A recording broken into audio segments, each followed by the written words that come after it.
Maurice Davin was the first, you're the 38th, but more importantly, you're the very first GA president from Cavan. How does that feel? Well, I'm absolutely thrilled. I wasn't sure about the number 38, but your maths are impeccable like everything else you do, Owen. I'm absolutely delighted for the people of Breffni and the people of Cavan, the people of my own province and indeed my little club in Drumgoon. I know how much it means to them because I know from the messages of goodwill and support that I've been receiving around the county of Cavan particularly in the past number of months has been huge. And we're not a county that shouts too loudly about our successes, but we are a county and a very proud GA county, and yet in the last number of years times have been fairly lean, but yet we're strong. We know that the GA means a lot to us, and I'm delighted for the communities and the clubs of County Cavan because I know this will mean a lot to them.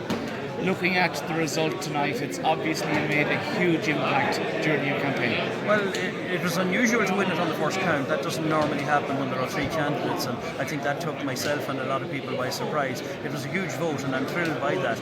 I felt going around the country debating and talking to people that, there were people listening to my message and people talking, and I felt that there was a certain tide of goodwill moving in my direction, but no, I didn't think it was just as strong. Now, there are people that may not realise this, but you are what's known as Uachtaráin-Tofa, so really what you're doing is you're the president in waiting and don't actually become president until next year. No, this time next year I will become president of the GA with the help of God and with everything going well, and for that year you have two things really to do. You have your own personal life to sort and to look at, because it is a huge commitment. The president of the GA, it is a 24/7 365-day-a-year commitment, so you get that year to prepare personal matters, but in a bigger way you have the year to prepare where you will see the GA moving, the stall that you want to set out, the people that you want to bring with you, and the direction you will move the GA during your presidency. So that is very much part of the 3 years. But whilst I'm president-elect, I'll be very much, yes, there's only one president. Liam O'Neill will be president, and he will find that I will be a very loyal and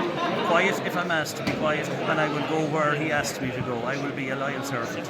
To become president, would you like it to be in your own country perhaps? I haven't had time to think about that. The result was announced, I suppose, about 20 minutes or half an hour ago, but the truth is, of course, I want home is where the heart is.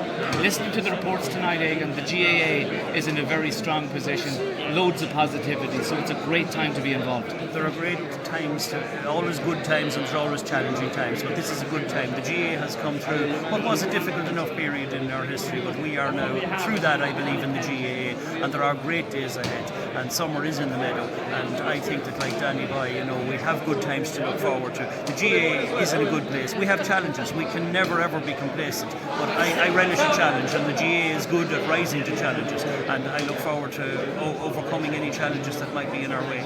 What sort of ideas or what might you have in your mind that you would like to see happen during your reign as president? Well, I'd like to see more people involved. Our clubs is where we interface. I want to see our clubs strong. I want to see our clubs being at the heart of everything we do in terms of policy, in terms of fixture making, in terms of our facilities and finance and family-friendly atmospheres, all revolving around the club, and more people getting involved all the time in our games, more playing it, and finally standards. I think standards should always be high. Everybody should feel involved in part of it, but everything we do in the GA should always be at the highest possible level. And finally, how does it now feel to be the main man, so to speak, of probably one of the greatest amateur organisations in the world? I would say it is definitely the greatest amateur organisation in the world, sporting and cultural, and I certainly feel absolutely elated. I can't wait to get back down to St. Francis and my family and my members of my club, and it's only then I suppose I'll begin to realise the whole effect and impact that this is having on many members of our community. But I'm delighted, yes. I'm human, and if I'd lost, I'd have dusted myself down and I'd have moved on, but I'm delighted to have won.